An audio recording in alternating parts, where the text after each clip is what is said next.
नमस्कार साथियों। महाराष्ट्र और झारखंड चुनाव के बाद में अब दिल्ली विधानसभा चुनाव की भी तैयारियां शुरू हो गई है। महाराष्ट्र में बहुत मेहनत करी राहुल गांधी ने, कांग्रेस ने, लेकिन वो चुनाव हार गए। इन्हीं विषयों पर हम बात करेंगे जनता दल यूनाइटेड के प्रदेश उपाध्यक्ष दीपक गुप्ता जी के साथ में, और कांग्रेस के करावल नगर जिला किसान कांग्रेस कमेटी के अध्यक्ष है कपूर सिंह सिसोदिया। तो हम दीपक जी से शुरुआत करते हैं।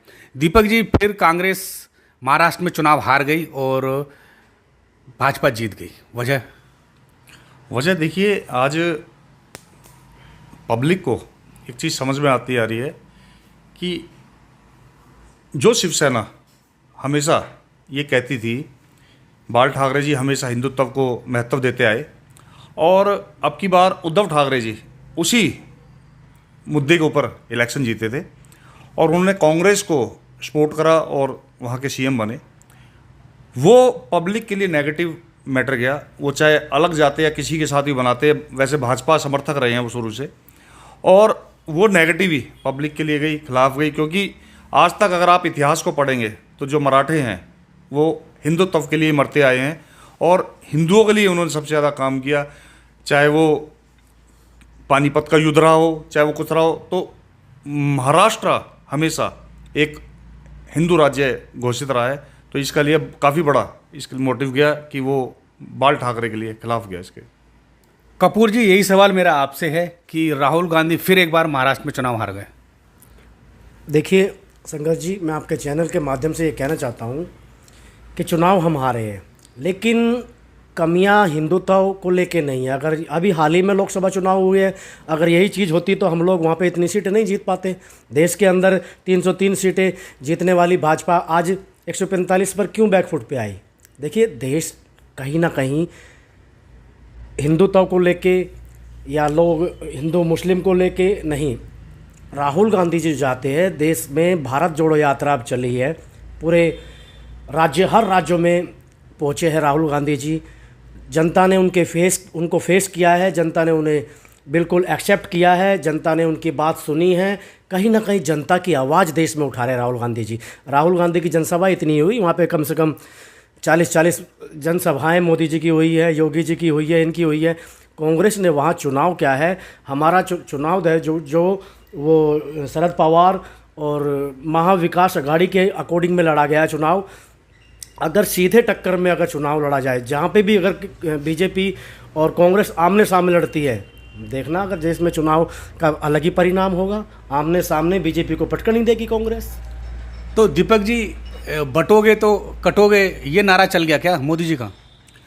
देखिए, ये हमारे योगी जी ने नारा दिया था, हमारे मोदी जी ने दिया था, एक हैं तो सेफ हैं।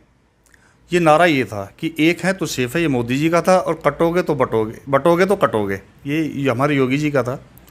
और ये चला भी है काफ़ी जगह, ऐसा नहीं है। अगर आप पीछे कुछ ध्यान देंगे,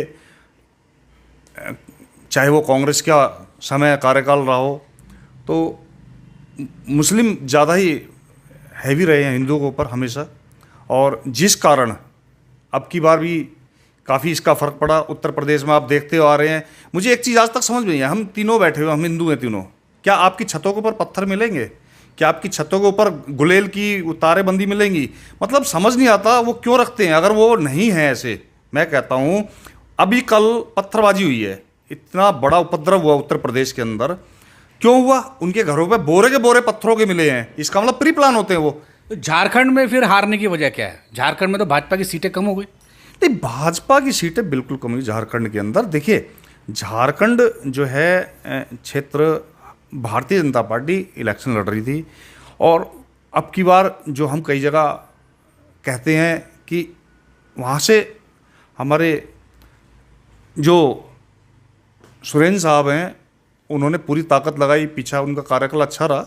और देखिए, जो भी सीएम अपना कार्यकाल अच्छा करता है, पब्लिक के जनहित में काम करता है, वो कहीं ना कहीं जीतता है। और कहीं ना कहीं अगर हम वहाँ हारे हैं तो हमारी कहीं ना कहीं नाकामी रही है, हमारे कार्यकर्ताओं की नाकामी रही है।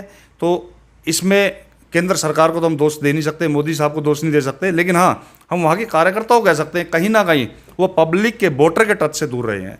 तो झारखंड में कांग्रेस की जीतने की वजह आप क्या मानते हैं? देखिए, कांग्रेस में एक विचारधारा की लड़ाई है। अभी आपने पूछा था भाई से कटोगे तो बटोगे। देखिए, मैं कहता हूँ आज देश का गृह मंत्री अमित शाह है, देश का प्राइम मिनिस्टर मोदी जी हैं, आज देश की राष्ट्रपति द्रौपदी मुर्मू हैं, तीनों हिंदू हैं।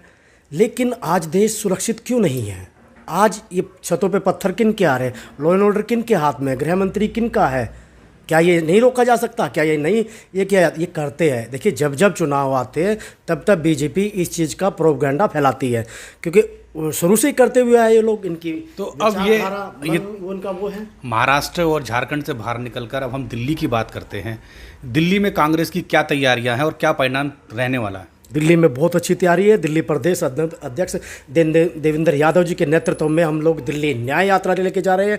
हर विधानसभा को टच कर रहे हैं, हर ब्लॉक को टच कर रहे हैं, हर उस कांग्रेसी को सोए हुए को जगा रहे हैं जो पिछले 11 साल से दिल्ली की जनता हताश बैठी हुई है। 15 साल दिल्ली में शीला दीक्षित जी ने राज किया, वो बात हम लोग बता रहे हैं लोगों से जाके। जनमत को बिल्कुल जगा रहे हैं, जनमत को जो आज दिल्ली में एक बार करीबन 67 सीटें लेके, एक बार 62 सीटें लेके और अब कुछ सीटें लेके अगर दिल्ली में केजरीवाल की सरकार जो बैठी है, आज उन लोगों ने सिर्फ मन लुभाने वादे किए जनता से। किसी भी पॉइंट पे आ जाइए संघर्ष जी, चाहे पानी को लेके आ जाइए, चाहे बिजली को लेके आ जाइए, चाहे रोड को लेके आ जाइए, चाहे सीवर लाइन को लेके आ जाइए, आज कहीं ना कहीं दिल्ली की जनता ठगी हुई समझती है आम आदमी पार्टी से। तो भाजपा और जनता दल यूनाइटेड का गठबंधन लगभग तय माना जा रहा है। तो क्या इस बारी जनता दल यूनाइटेड के चुनाव चिन्ह पर पार्टी इलेक्शन जीतेगी? बिल्कुल जीतेगी। जिस तरह की तैयारियां हैं, हमारे शैलेंद्र जी दिन रात एक कर रखा है। सुबह 7 बजे से लेके 11-12 बजे तक पदयात्रा निकालते हैं, पूरी बुराड़ी की समस्याएं देख रहे हैं। जहाँ से निकलते हैं हमारे तो सारी सड़कें टूटी पड़ी हैं, गलियां खुदी पड़ी हैं, सीवरेज टूटे पड़े हैं, डैमेज हैं सीवरेज। आज तक सड़कें नहीं बनी हैं बुराड़ी विधानसभा की, कहीं पानी नहीं आ रहा, कहीं लाइट नहीं आ रही है। तो अनगिनत समस्याएं हैं बुराड़ी विधानसभा की और शैलेंद्र जी इस पर तैयारी कर रखी है, पूरी दमखम के साथ इलेक्शन लड़ेंगे अब की बार। 3 बार यहाँ पर संजीव झा भारी मतों से जीते, तो ऐसी स्थिति में उनको हराना आसान तो नहीं होगा? ऐसे में तो अगर कहा जाए तो हम दिल्ली के अंदर भारतीय जनता पार्टी 8 सीटें जीती हुई है, 62 सीटें हारे हुए हैं। तो क्या नेता नहीं थे वहाँ पे? जमानतें जब्त हुई हैं नेताओं की। ये एक हवा होती है, आंधी होती है, कभी भी कोई भी आया था कई बार। लेकिन ज़मीनी स्तर पर जो आदमी काम कर रहा है, आज ज़मीनी स्तर पर काम कर रहे हैं, पब्लिक के टच में जा रहे हैं, उनकी दिल की आवाज़ को सुन रहे हैं। आप गठबंधन की बात कह रहे हो, लेकिन मैदान में तो ऐसा कुछ दिख नहीं रहा है। भाजपा और जनता दल यूनाइटेड के नेताओं में काफ़ी दूरी दिख रही है। देखिए, दूरी नहीं है, और इसको अगर आप दूसरे एंगल से देखेंगे, आज कहीं भी कोई पार्टी का कार्यकर्ता, भारतीय जनता पार्टी का कार्यकर्ता काम कर रहा है, वो 5 साल कार्य करता है, उसके बाद अचानक दूसरी पार्टी से गठबंधन में इलेक्शन लड़ा जाता है, तो वहाँ का कार्यकर्ता खुश थोड़ी होता है। वो मजबूरी रहती है उनकी इस चीज़ को लेके, वो खुश। तो मैं आपकी बात पूरी कर रहा हूँ, वो मजबूरी होती है उस चीज़ को लेके कि भाई उनके साथ लगना है। क्यों? ये केंद्र सरकार का, हमारे जो संगठन है उसका आदेश होता है कि इसके साथ आपको काम करना है। तो कार्यकर्ता फिर दिल से काम करता है। लेकिन यही चीज़ हम अगर दूसरी जगह देखें, कहीं जहाँ भी गठबंधन होता है, तो दूसरी सीट के ऊपर अब जेडीयू से, जहाँ जेडीयू के कार्यकर्ता होंगे, भारतीय जनता पार्टी लड़ेगी इलेक्शन, तो वहाँ भी यही समस्या होती है। तो ये जो केंद्र सरकार, आज जो हमारे मोदी जी बैठे हुए हैं, जो हमारे उच्च स्तरीय नेता हैं, ये जो डिसीजन लेंगे, जो आला कमान डिसीजन लेगी, वो सर्वप्रिय माना जाता है। जैसे कि दीपक जी बता रहे हैं कि जनता दल यूनाइटेड यहाँ से इलेक्शन लड़ेगी शैलेंद्र कुमार, लेकिन शैलेंद्र कुमार ने पिछली बार भी इलेक्शन लड़ा था और बुरी तरह से हार गए थे, और अब तो वो बिल्कुल ठीक इलेक्शन से पहले आए हैं। तो क्या जनता उन्हें कैसे स्वीकार करेगी, लगता है आपको? बिल्कुल सही बात है आपकी, क्योंकि वो बीच में 5 साल थे ही नहीं। वो एक पोस्टर बॉय की तरह गायब हो गए थे अपने क्षेत्र से। देखिए शंकर जी, मैं आपके चैनल के माध्यम से फिर बताना चाहता हूं कि दिल्ली में हम लोग त्रिकोणीय मुकाबले में आ रहे हैं, क्योंकि दिल्ली में अगर हम लोग कांग्रेस चुनाव लड़ती तो कहीं ना कहीं हम लोग बीजेपी से कोई टक्कर नहीं है। बीजेपी को हम लोग गिनती में कभी नहीं लेके आते, क्योंकि सीधे सीधे चुनाव में हम लोग बीजेपी को हमेशा बैकफुट पर लाकर खड़ा कर देंगे। हमारा अगर ध्रुवीकरण कोई करता है तो वो क्षेत्रीय पार्टियाँ आके ध्रुवीकरण करती है, बस उससे हम लोगों को अपना वोट कैसे वापस लेके आ पाते हैं। दिल्ली के अंदर हम त्रिकोणीय मुकाबले के अंदर आ रहे हैं।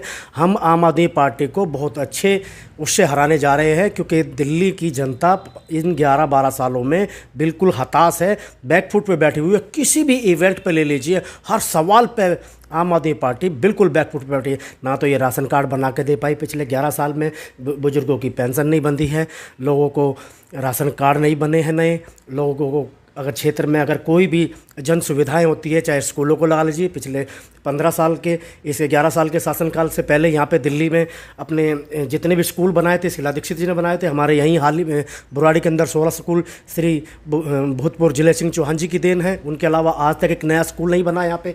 कपूर जी, 11 साल से यहाँ पर विधायक जो है आम आदमी पार्टी की है और सांसद भारतीय जनता पार्टी के है, उन्होंने यहाँ पे कितना काम किया है? देखिए, सांसद ने तो माफ़ करना, वो तो नज़र ही नहीं आते। किसी को अगर भाजपा के किसी लीडर को कोई प्रोग्राम भी करना है तो माफ़ करना, उसमें भी नहीं आते हैं वो। दूसरी बात, विकास तो बहुत दूर की बात है, उनसे तो विकास की गिनती, सुनवात या गुरुहार भी नहीं कर सकते हम लोग। हाँ, विधायक थोड़े बहुत खाना पूर्ति करता है अपने क्षेत्र में, लेकिन चारों तरफ इन्होंने भी खोद के डाल रखा है। आज बहुत सारी चीज़ें है, जनता बहुत हताश है बुराड़ी विधानसभा की, स्कूलों को लेके, चौपालों को लेके। पिछले जिले सिंह जी के टाइम पे चौपाल बने हैं, आज कोई नया चौपाल नहीं बना है। आज कुछ भी किसी भी रोड पे लेके चले जाइए, आप मेन रोड ले लीजिए, उस टाइम पे कांग्रेस के टाइम पे पूर्व सांसद जयप्रकाश अग्रवाल जी होते थे, उन्होंने बनाया था। ये 4 लाइन की रोड ले लीजिए, ये तीनों। दीपक जी, आप भी आम आदमी पार्टी पे लगातार आरोप लगा रहे हो, लेकिन आरोप तो आपके सांसद पे भी बार बार लग रहे हैं। उन्होंने कौन सा विकास किया बुराड़ी में? देखिए, विकास उनका जो पोस्ट है, लोकसभा अध्यक्ष हैं, वो लोकसभा के अंदर वो जाते हैं, क्षेत्र की समस्याएं लेके, प्रधानमंत्री के प्रतिनिधि हैं वो। तो आज अगर उनको ही विकास करना हो तो विधायक को क्यों चुना जाता है? काम तो उसको करना है विधानसभा के अंदर। वो देखते हैं बड़े जितने भी फंड रिलीफ होते हैं वहीं से होते हैं, वो आगे बोलते हैं। काउंसलर काम क्या करता है? झाड़ू का, सफाई का। विधायक का काम क्या है? विधायक सड़कें बनाता है, स्कूल बनाता है। जितने बड़े प्रोजेक्ट आते हैं वो विधायक के फंड से आते हैं, विधायक पे आते हैं। लोग सांसद को भी प्रत्येक साल 5 करोड़ रुपए का बजट मिलता है और एरिया को डेवलप करने के लिए तो मिलता है। या फिर मेरा दूसरा सवाल ये है कि आप सांसद जी के बुराड़ी में किए हुए विकास कार्य गिनवाइए। देखिए, जितना मैं फिर वही बात कर रहा हूँ, विधायक को फंड कहाँ से आता है? केंद्र सरकार देता है फंड, वहाँ से रिलीफ होता है उनके यहाँ से। सारा फंड दिल्ली सरकार नहीं देती उनको, केंद्र सरकार भी देती है। जब केंद्र सरकार फंड देती है तो फंड वहीं से तो आता है, कहाँ से आएगा?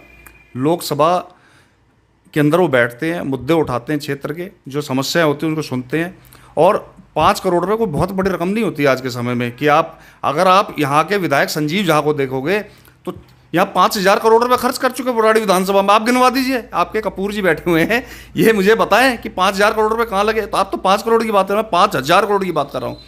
और कपूर जी, आपको एक जानकारी करा दूं, आपने कहा भाजपा को हम कहीं नहीं मानते। अरे आप 1952 के बाद दिल्ली के पहले सीएम बने, उसके विधायक बने थे, उसके बाद विधानसभा भंग हो गई। पहली 1997 में जो दिल्ली के अंदर सीएम बनी, कौन थी आपको पता है? कौन बनी थी? सुषमा स्वराज जी, खुराना जी। तो क्या वो जीत के नहीं आए थे? इसका मतलब कांग्रेस उस समय तो बहुत मजबूत थी, स्थिति में थी। 24 और 3 27 साल पहले की बात कर रहा हूँ। और ये उस समय तो भाजपा भारतीय जनता पार्टी बने हुए 20 साल हुए थे, सिर्फ 20 साल भी कमी थे। तो ऐसा नहीं है, डायरेक्ट टक्कर रही है कांग्रेस की भारतीय जनता पार्टी के साथ। और भारतीय जनता पार्टी ने जितने करप्शन आज तक कांग्रेस के अंदर हुए हैं वो सारे गिनवाए हैं, और एक एक चीज़ गिनवाते हुए आए हैं आज तक, जो आज बैकफुट पे है। आप एक बात बताइए, आम आदमी पार्टी, केजरीवाल जी गाली देते हैं, आज शीला मोसी चोर है, सोनिया गांधी चोर है, तो ऐसा क्या करा? आप मुझे बताइए, क्यों वो दोबारा से गोदी में बैठे? अगर कांग्रेसी नेता इतने ईमानदार और कट्टर थे तो आम आदमी पार्टी, जो आदमी गाली दे रहा है, जो आदमी बदतमीजी से बोल रहा है, आप उसके साथ बैठ के जाके। आप बिल्कुल अच्छी बात कह रहे हो कि 92 में दिल्ली में सरकार बनी थी भाजपा की, लेकिन 3 मुख्यमंत्री बदलने पड़े थे। ये पार्टी का व्यक्तित्व था आपके। हमने दिल्ली में शीला दीक्षित के समय पे सरकार बनाई थी और 15 साल उन्होंने दिल्ली को विकास की लहर बनाया था, विश्व में नाम किया था दिल्ली का। कहीं ना कहीं नाम क्यों होता है दिल्ली का? नाम क्यों हुआ दिल्ली का? क्योंकि दिल्ली की मुख्यमंत्री शीला दीक्षित थी ना, 15 साल में उन्होंने दिल्ली को, धुंधली दिल्ली को हरी भरी दिल्ली बनाया था, विकास का वो शहर बनाया था। अभी अभी मुख्यमंत्री आतिशी मुकुंदपुर मेट्रो डिपो पर आई थी, जिसके बाद दोनों ही पार्टियां आपस में लड़ पड़ी। आम आदमी पार्टी कहती है मेट्रो का श्रेय लेती है, उधर से भाजपा भी लेती है। देखिए, अटल बिहारी वाजपेयी की सरकार थी। अटल बिहारी वाजपेयी जी बहुत बढ़िया प्राइम मिनिस्टर रहे हैं। हर किसी के तबके के बारे में सोचने वाले लोग हैं, वो देश की जनता के बारे में सोचते थे। उस टाइम पे शीला दीक्षित की सरकार थी दिल्ली में, और उनसे बजट पास करा के लेके आई थी। और पूरे दिल्ली को अगर किसी ने मेट्रो दी है तो वो भूतपूर्व दिल्ली की मुख्यमंत्री शीला दीक्षित है। देखिए, अभी आप बता रहे थे कि आतिशी जी मुख्यमंत्री जी आए थी मुकुंदपुर के लिए। ये रेवड़ी बांटने आएंगे। अब इन्होंने नया प्रोपगंडा चलाया, कहीं चाय पे चर्चा मोदी जी चला रहे हैं देश के अंदर, दिल्ली के अंदर ये रेवड़ी बांट रहे हैं केजरीवाल जी। देखिए, रेवड़ी बांटेंगे, फ्री का पानी, फ्री की बिजली देंगे ये लोग, लेकिन दिल्ली की जनता इन 11 साल के अंदर बिल्कुल समझ चुकी है इनके प्रोपगंडे को। ये सिर्फ झूठ फैलाते हैं। अब मेरा अंतिम सवाल आप दोनों से, पहले मैं दीपक जी आपसे पूछूंगा, बुराड़ी विधानसभा का चुनाव परिणाम क्या रहने वाला है? देखिए, जेडीयू जीत रही है और गठबंधन जीती है। भारतीय जनता पार्टी और जेडीयू का गठबंधन है, और शैलेंद्र कुमार जी प्रत्याशी हैं इसके, और ये अब की बार बिल्कुल विनर रहेंगे। संजीव झा जी की कहीं ना कहीं जितनी भी नाकामियां हैं वो कैश करा रहे हैं, और वो कैश होगी। देखिए संघर्ष जी, मैं तो इतना बड़ा आदमी नहीं हूं जो मैं बता दूं कि दिल्ली के अंदर और बुराड़ी के अंदर किसकी जीत हो रही है, लेकिन कहीं ना कहीं हम लोग कांग्रेस के पक्ष में परिणाम लेके आएंगे। मंगेश जी हमारे यहाँ से और आदेश जी दोनों टिकट मांग रहे हैं। अगर टिकट अच्छे कैंडिडेट को टिकट मिलती है तो हम लोग बिल्कुल फाइट में आएंगे। हम लोग करीबन दिल्ली के अंदर बुराड़ी की हॉट सीट बनने जा रही है, क्योंकि दिल्ली के जो देवेंद्र यादव जी है, भारत जोड़ो यात्रा जो लेके चले हुए, दिल्ली न्याय यात्रा जो लेके चले हुए, इसका बहुत अच्छा दिल्ली के अंदर परिणाम निकल के आएगा। और हमारे यहाँ से कांग्रेस का जो कैंडिडेट होगा वो कहीं ना कहीं आम आदमी पार्टी के अंदर ज़रूर सेंध लगाएगा, और दिल्ली में हम अपनी सरकार बनाने जा रहे हैं कांग्रेस की फिर से। तो दर्शकों, आपने देखा कि आगामी विधानसभा चुनाव में जनता दल यूनाइटेड भी अपनी जीत का दावा कर रही है और कांग्रेस भी अपनी जीत का दावा कर रही है, लेकिन दोनों एक बात पर सहमत है कि बुराड़ी विधानसभा क्षेत्र से पिछले 11 वर्षों से राज कर रहे आम आदमी पार्टी के विधायक संजीव झा ने बुराड़ी में कोई विकास नहीं किया है। धन्यवाद।